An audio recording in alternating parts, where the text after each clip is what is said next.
Subscribe now and press the bell icon. Don't miss an update. कि 9 लाख नानक ना दे मैं ये 10 लाख को रखती रे, लाख दत्त संगी सदा वो चरणों चर्च कबीर।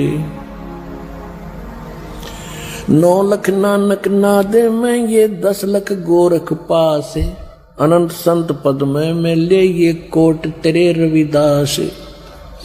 रामानंद से लक्ष गुरु ये तारे सिसके भावे, चेलों की गिनती नहीं जो पद में रहे समाये। थोड़ा ध्यान से सुनना इन बातों को। अब क्या बताते हैं कि कबीर परमात्मा वो समर्थ परमात्मा है, परम अक्षर ब्रह्म है, और परम अक्षर ब्रह्म की जानकारी सतगुरु ही देते हैं। वो कितने समर्थ हैं कि 9 लाख नानक नाद में आदरणीय नानक साहेब जैसे महापुरुष अच्छी आत्माएं उनके नाद माने वचन के बच्चे हो लिए बहुत गणे दीक्षित हुए, वो भी पार करे 9 लाख नानक नाद में, और 10 लाख गोरख तीर, और लाख दत्त संगी सदा चरणों चर्च कबीर। गोरखनाथ जी को बहुत बड़ा सिद्ध माना जाता था। गोरखनाथ जी को सिद्धों में सबसे ताकतवर सिद्धि वाला माना जाता रहा है। उन्होंने यहां तक चमत्कार कर दिए थे कि एक बार उनके बचंद्र नाम के गुरुजी काल प्रेरणा से एक सिंगल द्वीप के राजा की मृत्यु के उपरांत उस राजा के शरीर में प्रवेश करके वहां उसकी रानी को भोगने लगा। उससे 2 पुत्र हो गए। उसके बाद किसी ने गोरखनाथ को व्यंग कर दिया, किसी दूसरे नाथ ने, कि यदि तू ताकतवर है, ऐसी सिद्धि वाला है तो अपने गुरु ने बचा ले। वो बकवाद करने लग रहा वहां सिंगल द्वीप के अंदर। तो गोरखनाथ जी वहां गए अपने गुरु जी को वहां से। उससे पहले क्या किया कि किसी ने बता दिया उस रानी को कि ये कोई सिद्ध आत्मा राजा के शरीर के अंदर है, और उस राजा की आत्मा जा चुकी है, और ये कभी भी छोड़कर जा सकता है इस शरीर को। इसका शरीर मिलेगा कहीं पर किसी गुफा में, ये छोड़ कर आया है।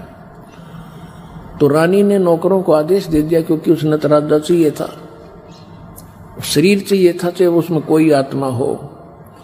रानी ने ऐसा आदेश दे दिया कि कोई भी किसी संत का कोई शरीर मिला उसको फूंक दो।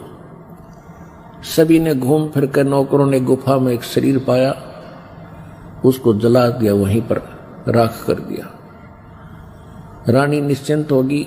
फिर गोरखनाथ गए। गोरखनाथ जी पहुंच गए वहां पर।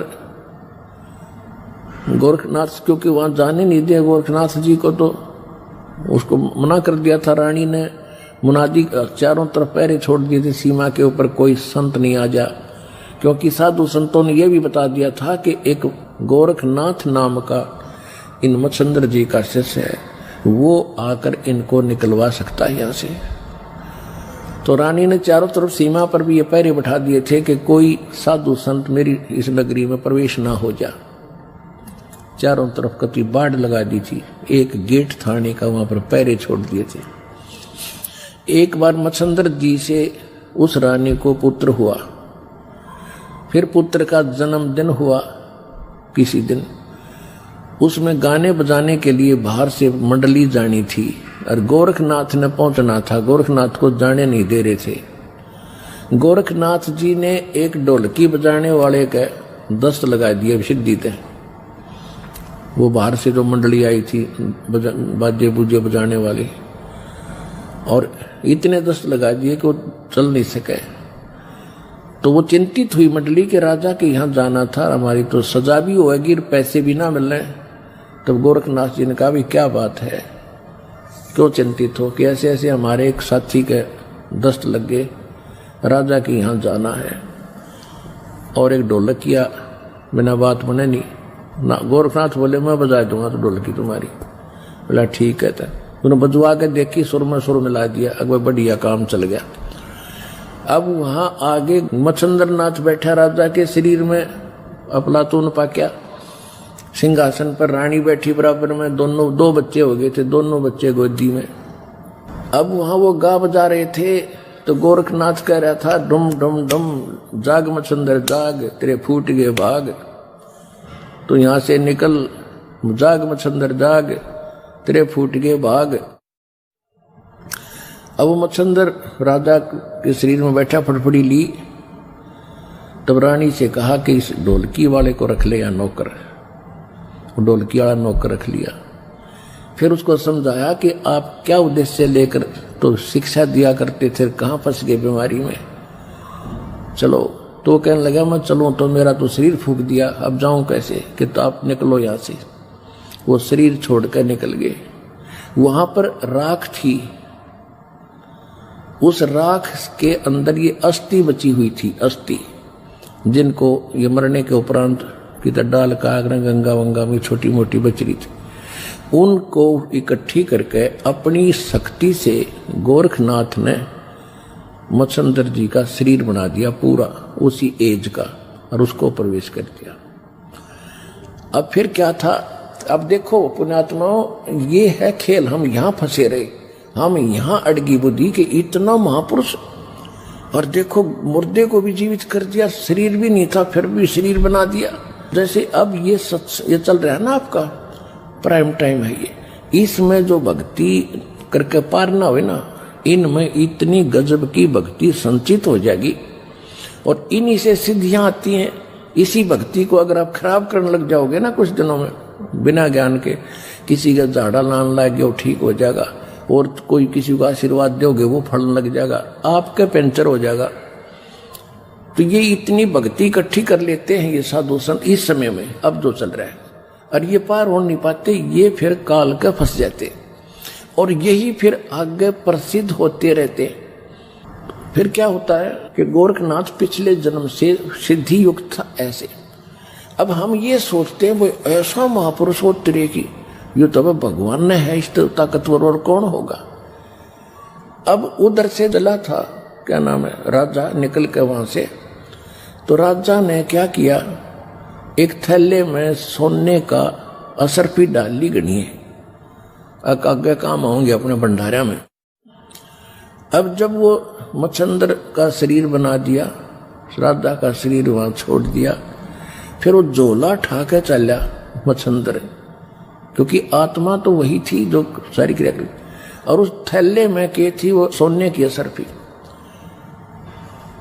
तो आगे कुएं पर पानी पीने लगे, तो मच्छंद्र ने कहा कि ले गोरख संभाल कर रखिए इसको, इसमें बड़ी कीमती वस्तु है, और सोने की असरफी है, 1 किलो पक्का ले रहा, 2 किलो पक्का, और संभाल के रख। जब पानी पीने लगे गोरखनाथ ने वो थैला कुएं में उलट दिया, वो सारी असरफी सोने की कुएं में डाल दी, और मच्छंद्र उस पर लाल हो रहा, निकम्मे तने क्या कर दिया, मूर्ख कहीं का, तेने अकल नहीं है।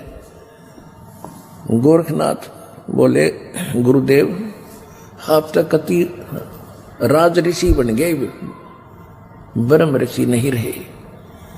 वहीं पर एक पहाड़ी थी छोटी सी, अपने मंत्र से उस पहाड़ी को सोना बना दिया गोरखनाथ ने। अब मच्छंद्र को कहा कि ले गुरुदेव इन ठाले जितने डले चाहिए तेरे को। अपने आत्माओं दास आपको कहां लाना चाहता है, यहां एक पंक्ति है कि 9 लाख नानक नाद में और 10 लाख गोरख तीरे, लाख दत्त संगी सदा वो चरणों चर्च कबीरे। कि हमारे कबीर साहब कितने शक्तिशाली हैं, उनमें कितनी ताकत है। ये गोरख जैसे तो उनके चरणों में पड़े रहते हैं, पास सिंह भी नहीं उनके। जिसकी शरण में आप हो दास वहां लाना चाहता है। अब क्या होता है, ऐसा सिद्ध पुरुष और जिसने ऐसी करामात कर दी, लेकिन वो पिछले जन्म जन्म के पुण्य संग्रहित थे इस समय के। आपको बहुत बार सुना है, गरीबदास जी की वाणी में है कि शब्द महल में सिद्ध 24 हंस बिछोड़े विश्व बीसा। हमारे इस मंत्रों में यहाँ की तो अष्ट सिद्धि प्रसिद्ध है। हमारे ये इस मंत्र से, साधना से 24 सिद्धियां आ जाएंगी आप में, पर इनको प्रयोग ना करना। इन सिद्धियों की ताकत, सिद्धि बिना भी बात नहीं बने, सिद्धि से ही तो हमारी भक्ति रूपी जहाज चलेगा। यानी हम यहाँ से उस सिद्धियों से उड़कर चलेंगे, और हमने वो प्रयोग कर ली तो हमारी तो टायर की हवा निकल गई, फिर हम कैसे उड़ेंगे, कैसे चलेंगे आगे। तो ये गलती से पार हुए नहीं, ये फिर ठहगे काल के, और पहले उसमें ब्रह्मलोक में रखा, वहां होटल में, वहां इनसे सारी पूंजी खत्म करा के फिर पृथ्वी पटक दिया। इनके पास फिर सिद्धि रह जाती है, भक्ति धन वहां खत्म करवा दिया। अब सिद्धियां पे ये माचे फिरे थे, फूले फिरे थे। तो इस प्रकार इस ज्ञान को समझ के फिर आप आगे बढ़ोगे, इन नकलियों के से भ्रमित नहीं हो पाओगे। तो फिर क्या हुआ, गोरखनाथ शरीर छोड़कर चला गया। ये क्या करते हैं कि ये मुक्त होते नहीं, ये पितरलोक में चले जाते हैं, और पितरलोक में वहां यहां से मरे हुए जो सिद्ध थे वो सारे वहां इकट्ठे हो जाते एक जगह, और ये भी वहीं चले जाते हैं। जैसे पितर दादे परदादे मर गए, वो पितर बन गए, और फिर कोई मरता है वो पितर बनकर उन्हीं के पास जाता है, क्योंकि वो उन्हीं की पूजा कर रहा होता है, उन्हीं में आस्था होती है। इसी प्रकार ये साधु संत वहां चले जाते हैं। अब क्या होता है कि काशी में जो परमात्मा आए हुए थे, कबीर परमेश्वर जी, कबीर परमेश्वर जी की आयु उसमें लगभग 10 वर्ष की थी, और उधर से स्वामी रामानंद जी वैष्णव साधु थे। उनका बोलबाला बनारस में, काशी में, उस पवित्र नगरी में घना था। और जो नाथ परंपरा के होते हैं शंकर जी के पुजारी, और वैष्णव परंपरा के वाले हैं विष्णु जी के पुजारी, तो नाथ परंपरा वालों का लगभग वहां सफाया सा हो गया था। लोग सभी वैष्णव धर्म को स्वीकार कर रहे थे। तो गोरखनाथ जी को भेजा गया वहां से पितरलोक से, कि नाथों का तो नाश कर दिया रामानंद ने, और उसके साथ तू चर्चा करके उसने फेल करके आ, तब जनता इस नाथ पंथ को स्वीकारेगी। तो गोरखनाथ वहां आ गया, कहाँ, काशी में, और आके उसने रामानंद जी के पास एक चिट्ठी भिजवा दी कि मेरे साथ चर्चा करो, गोष्ठी करो, ज्ञान गोष्ठी। और जो गोष्ठी में, यानी जो चर्चा में हार गया, ज्ञान चर्चा में, गोष्ठी में, तो वो जीतने वाले का शिष्य बनेगा, और जितने उसके शिष्य होंगे वो सारे उस जीतने वाले के शिष्य बनेंगे। अब रामानंद जी के पास केवल ज्ञान था, और उसके पास केवल सिद्धि थी। इस बात का स्वामी रामानंद जी को पता था कि लोग चमत्कार को ज्यादा मानते हैं, और वो जाते ही कोई सिद्धि दिखा देगा और सभी ताड़ी पीट देंगे, और मैं हारूंगा, वो जीतेगा, और नाश होगा, बैठा बैठेगा भक्ति मार्ग का। बहुत चिंतित था। और परमेश्वर कबीर साहब जी ने उनको हालांकि सब कुछ दिखा भी दिया था, और वो कबीर साहब उनके शिष्य भी हो चुके थे। वैसे लोग दिखावा शिष्य थे, लेकिन वास्तव में वो तो परंपरा निभाने के लिए शिष्य बने थे भगवान, और रामानंद जी को गुरु मानते थे। तो रामानंद जी से परमात्मा ने पूछा, कबीर जी ने, कि हे गुरुदेव, आज कैसी टेंशन ले रहे हो आप कुछ चेहरा उतरा हुआ लगता है, क्या समस्या आ गई, अपनी कोई संगत में दिक्कत आ गई है, क्या बात है। अब रामानंद जी ने बताया कि गोरखनाथ एक सिद्ध पुरुष आया है। उन्हें गोरखनाथ का नहीं पता था कि गोरखनाथ है, वो तो परमात्मा ने बताया कि तो गोरखनाथ है। मालिक ने पहचाना उसको कि एक नाथ आया है, और सिद्धि में बड़ा पहुंचा हुआ बताते हैं, और ऐसे ऐसे शर्त रखी है, और वो सिद्धि दिखा देगा, लोग ताड़ी पीट देंगे, मैं हारूंगा, वो जीतेगा, वैष्णव पंथ का नाश होगा। अब कबीर साहब ने कहा, देखो गुरुदेव, वो भी संत हैं, आप भी संत हैं, हम आपके साथ चलेंगे, कोई बात नहीं, हार जीत तो होती ही है, देखते हैं उनको क्या कुछ ज्ञान गोष्ठी होती है। रामानंद जी को भी बुद्धि बदली, परमात्मा ने हिम्मत दी, वो जान गए अगर जब कबीर साहब कह रहे हैं तो ये कोई बात नहीं, चिंता का विषय नहीं। कहने लगे ठीक है बच्चा चलो। अब उस दिन अन्य जो शिष्य थे रामानंद जी के, उन्होंने अपना वैष्णव वाला वेशभूषा नहीं तैयार करी। वो क्या करते हैं, एक गले के अंदर एक तुलसी की एक मणिये की कंठी बोल रहे हैं, उसने एक कमन का होता उसमें तुलसी का मोटा सा, उसको कहते हैं वैष्णव परंपरा से दीक्षित की पहचान होती है। और एक लंबा सा तिलक लगाते यहां से यहां तक, इस तरह एक फावड़ी लेते हैं हाथ में, एक ऐसे, यानी वो एक झोली लेते हैं, झोली, ये उनका एक वेशभूषा होती है। और तक किसी ने बनाई नहीं, हारा तके, और ये हमने जबरदस्ती हुआ बनाओगे फिर, इसलिए हम अपनी पहचान दिखाते को नहीं। उस दिन कबीर साहब सारा वो वैष्णव परंपरा वाले सारे श्रृंगार करके गए और गोरखनाथ जी को भिजवा दिया गया, ठीक है भाई आपकी गोष्ठी का निमंत्रण हम स्वीकार करते हैं। उस स्थान पर पहुंच गए जहां वो स्थान निहित कर रखा था। रामानंद जी का आसन अलग लगा रखा था, गोरखनाथ जी का आसन अलग लगा रखा था। गोरखनाथ जी साथ में एक अपना त्रिशूल रखते थे, 10 फुट 8-9 फुट लंबा, और ऊपर 3 उसके ऐसे सिरे से होते थे, त्रिशूल ऐसा होता था, लोहे का डंडा सा होता था, और वो नीचे से भाला टाइप होता था, उसको जमीन में गाड़ के वहां खड़ा कर रखा था, और स्वयं आसन पर अलग से बैठे थे। उधर से रामानंद जी का आसन ऊंचा था। कबीर साहब अपने गुरुदेव के चरणों में बैठ के नीचे, जैसे एक सुयोग्य शिष्य ने भूमिका करनी चाहिए, ऐसी कर रहे थे। अब गोरखनाथ जी ने कहा कि रामानंद अब मेरे साथ गोष्ठी करो। अब गोरखनाथ जी ने जब रामानंद जी से कहा कि मेरे साथ प्रश्न उत्तरी कीजिए, तब परमेश्वर कबीर जी खड़े हुए, वो बालक छोटे से, और कहा कि गोरखनाथ जी मैं स्वामी रामानंद जी का शिष्य हूं, और मेरे गुरु जी से चर्चा करने से पहले तुम मेरे से बात कर, मेरे से निमट।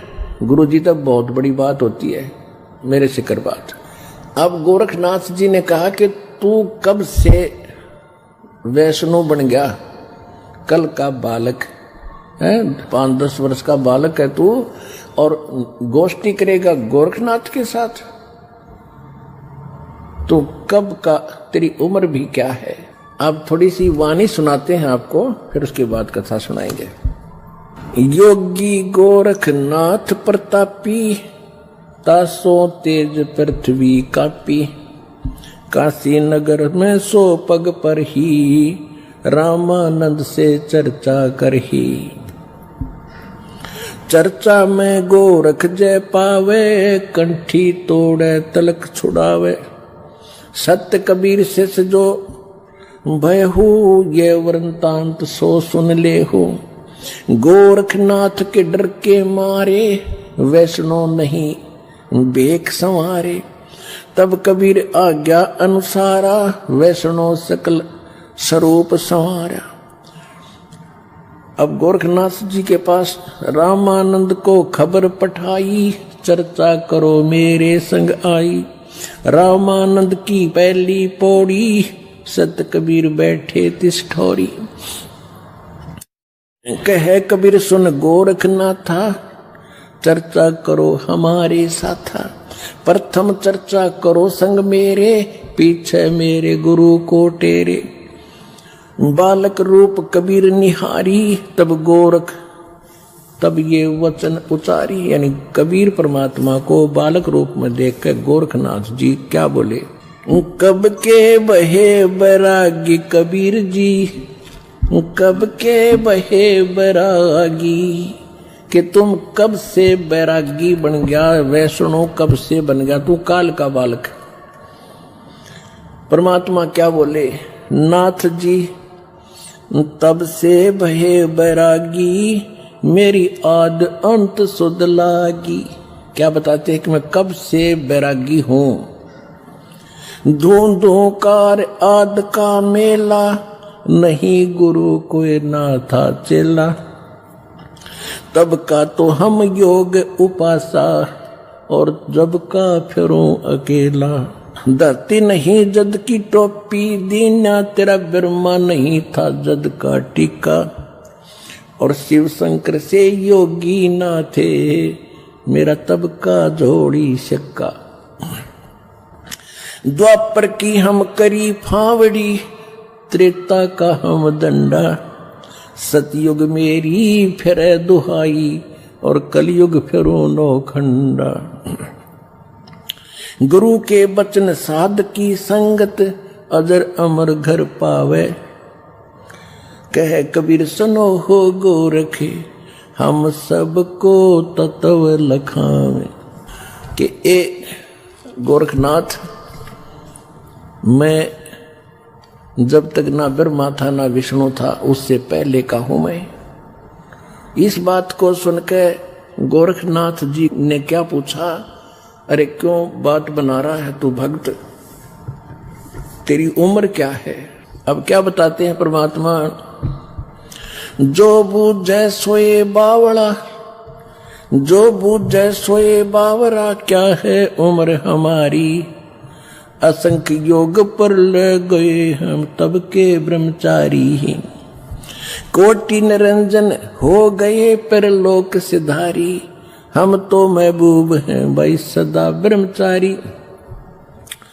अरबों तो ब्रह्मा गए ये 49 करोड़ कन्हैया। 7 करोड़ तेरे शंभू मर गए, मेरी एक नहीं पलैया। ओए होए, कहते हैं करोड़ों निरंजन मर गए, अलख निरंजन 21 ब्रह्मांड के स्वामी। और कहते हैं अरबों तो ये ब्रह्मा मर गए, और 49 करोड़ विष्णु ये तेरे कन्हैया, और 7 करोड़ तेरे शंभू मर गए, मेरी एक नहीं पलैया। अब भी शंकर जी का पुजारी नाथ जी थे, और जब ये कहा कि तेरे शंभू भी मर लिए 7 करोड़, और मेरी एक भी पल आयु की नहीं घटी है, अर्थात मैं अविनाशी हूं। कोटन नारद हो गए ये मोहम्मद से चारी, देवताओं की गिनती नहीं ये क्या सृष्टि बिचारी। नहीं बूढ़ा ना बालक और ना कोई भाट भिखारी, कहे कबीर सुनो हो गोरख यह उम्र हमारी।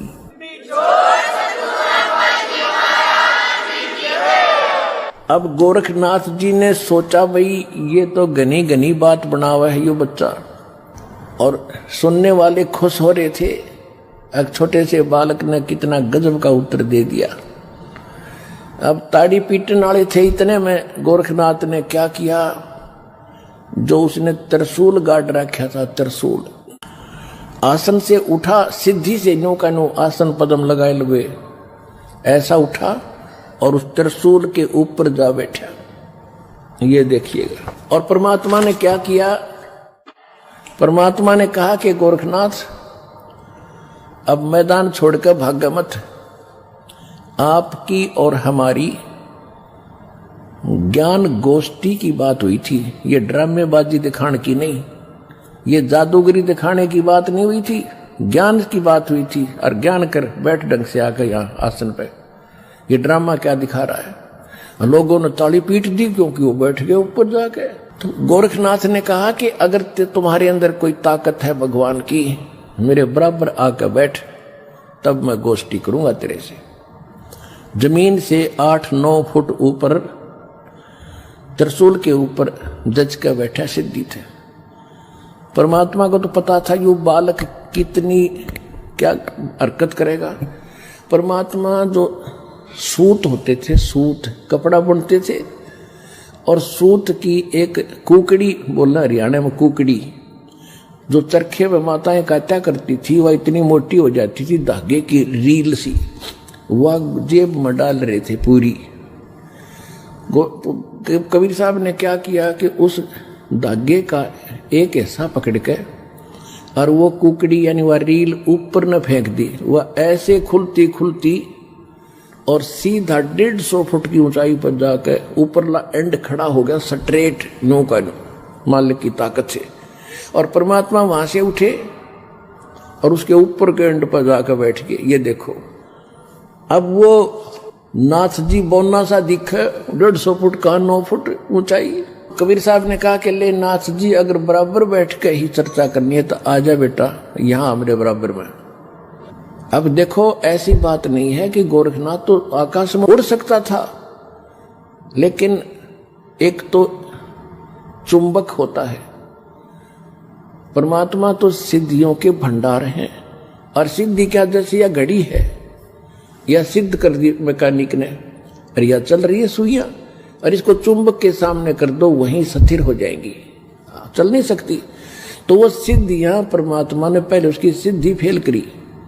अब गोरखनाथ जी ने सोचा ऊपर न उठो, थोड़ा सा उठा और धड़ाम दे से नीचे आके गिरा।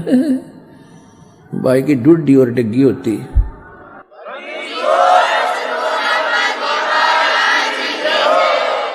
गोरखनाथ को पहली बार अपनी कोई हार महसूस हो रही थी उस जीव, पिछले जब तक वो सोजी में था। और कहते पहलवान होता है ना, तो कांटे के जो रेसलर होते हैं वो तो थोड़ी सी बात पर समझाते कहाँ मेरी हार होगी, और जो कंचने से होते हैं ना वो दे चढ़वा के मान्या करें। अब गोरखनाथ समझ गया कि ज्यादा बहस करने की कोई आवश्यकता नहीं, ये कोई आम व्यक्ति नहीं है। तब उसने कहा कि हे कबीर जी, आप नीचे आ जाओ, अब मैं आपसे आपका ज्ञान सुनूंगा। तब परमात्मा ने उसको सारी सृष्टि रचना सुनाई। तो परमात्मा ने कहा कि आपकी एक शर्त भी थी कि जो हारेगा वो चेला बनेगा। आप हार गए, अब बनो चेला मेरा। गुरु जी का तो बाद में बनिए, पहले मेरा बने। तो वो कहने लगा जी ऐसा है, मैं कुछ ज्ञान और सुनूंगा, मैं प्रश्न उत्तर करूंगा। परमात्मा बोले कि कर ले, क्या प्रश्न उत्तर करेगा। तो उसने परमात्मा ने फिर परमात्मा कहा कि आप ही बताओ मुझे कि आप कहां से आए, आप कौन हो। ले मैं बताता हूं कौन हो। परमात्मा बोले सुन ले। अवगत से चल आया, मेरा कोई भेद मर्म ना पाया। अवधू अवगत से चल आया, अवधू अवधूत, हे गोरखनाथ मैं अवगत से चला आया, जिसके बारे में कोई नहीं जानता। तेरा ब्रह्मा जानता, ना तेरा शंकर जानता, ना विष्णु जानते। अवधू अवगत से चल आया, मेरा कोई भेद मर्म ना पाया। ना मेरा जन्म न गर्भ बसेरा, बालक बन दिखलाया। काशी नगर जल कमल पडेरा, तहाँ जुलाही न पाया। मात पिता मेरे कछु नाही, ना मेरे घर दासी। जुल्ला का सुत आन कहाया, जगत करो मेरी हंसी। मात पिता मेरे कछु नाही, ना मेरे घर दासी। ये जुल्ला का सुत आन कहाया, जगत करे मेरी हंसी। ये 5 तत्वों का धड़ना मेरा, जानू ज्ञान अपारा। सत स्वरूपी नाम साहेब का, ओहे नाम हमारा। सतलोक में अदर दीप गगन गुफा में, तान निज वस्तु सारा। तेरा ज्योत स्वरूपी अलख निरंजन, वो दरता ध्यान हमारा। अदर दीप और गगन गुफा में, तान निज वस्तु सारा। तेरा ज्योत स्वरूपी अलख निरंजन, वो दरता ध्यान हमारा। हाड चाम लहू ना मेरे, हाड चाम लहू ना मेरे। कोई जाने सतनाम उपासी, तारण तरण अभय पद दाता। मैं हूं कबीर अविनाशी। हाड चाम लहू ना मेरे, कोई जाने सतनाम उपासी। तारण तरण अभय पद दाता, मैं हूं कबीर अविनाशी।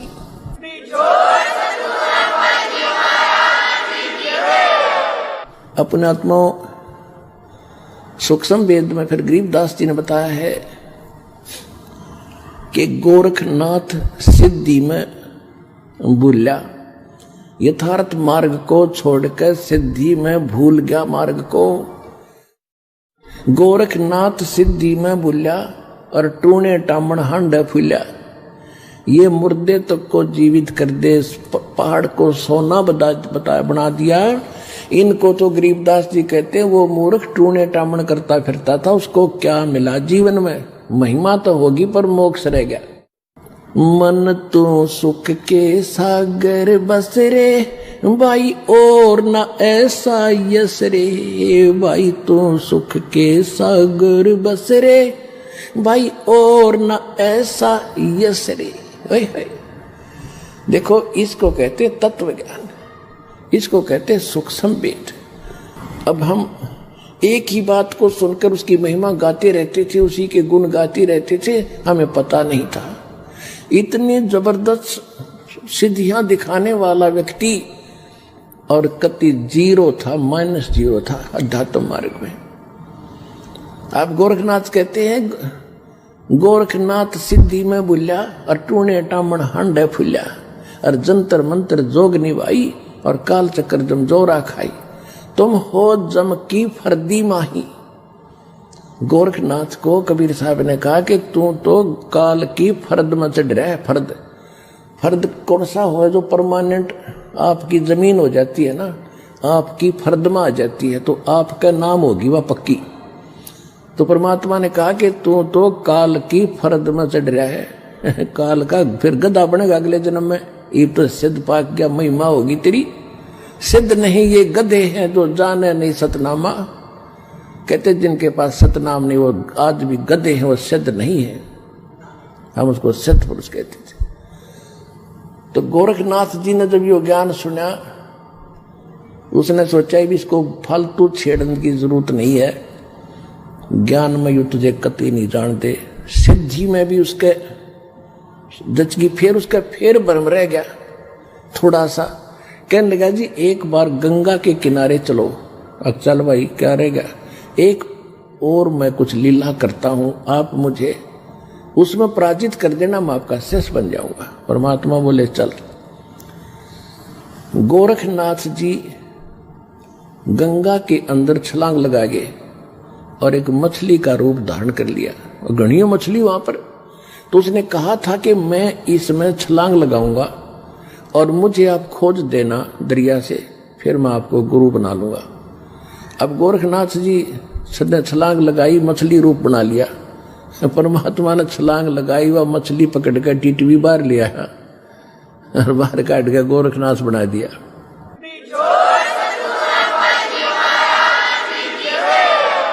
फिर गोरखनाथ चरणों में गिर गया। अपने आत्माओं देखो क्या बुरी करता काल हमारे साथ। अब भक्ति तो ये दास कराएगा आपको भगवान की दी हुई। जो सौभाग्यशाली और अच्छी तरह ज्ञान को समझेंगे वो तो सतलोक चले जाएंगे। ये दिक्कत आओगी लास्ट के दिनों में, यानी हजारों वर्ष ये ज्ञान चलेगा, हजारों वर्ष ये साइंस की ये विद्या चलेगी। जो ये टीवी है और ये चिप है, मोबाइल है, इनके माध्यम से ये ज्ञान दिया जाएगा। दास तो चला जाएगा सतलोक, ये 5 तत्वों का शरीर छोड़कर, लेकिन ये इलेक्ट्रॉनिक शरीर रहेगा अभी दास का, ये नूरी शरीर रहेगा। टीवी पर चला करेगा, नाम दिया करेंगे, नाम चलेगा। ऐसे तो फिर सारा नाम भी टीवी CD से दिया जाएगा। दास के जाने के बाद व्यवस्था की जाएगी। लेकिन फिर लास्ट में ये विज्ञान भी खत्म हो जाएगी, ये ज्ञान रह जाएगा। तो ये ज्ञान कुछ दिनों तक चला करता है। तो ये ज्ञान फिर बहुत दिनों तक सुख का सांस लेगा परमात्मा के बच्चे। और जो सत भक्ति करेंगे मर्यादा में रह को पार होते चले जाएंगे, लेकिन सुख बहुत ज्यादा सुखी होंगे। या माया की हवस खत्म होगी और इतनी भक्ति कर लेंगे इनको परमात्मा आपको सारी सुविधा उपलब्ध कराया करेगा। जैसे दास बार बार आपको कथा सुनाता है कि जिस समय परमात्मा के नाम से झूठी चिट्ठी लिख दी थी कबीर जी के नाम से, और 18 लाख प्राणी साधु संत आगे थे। वो साधु संत कौन थे? घर छोड़कर जंगलों में अपने गुरुओं के पास भक्ति के लिए, भगवान के लिए भटक रहे थे। वो उनकी विशेष प्यारी आत्मा थी। अब वहां उन 18 लाख को 3 दिन तक झोंपड़ी में बैठे गरीब जुलाई ने, वो तो भगवान थे, लीला कर रहे थे, 3 दिन तक उनको वो भोजन खिलाया जो कभी सुना भी नहीं था उन महापुरुषों ने, भक्तों ने, साधुओं ने। और सोना की मोहर दी और दोहर दी और छक्के हलवा पूरी कचौड़ी जलेबी छक छक खाओ, छह छह बखाओ।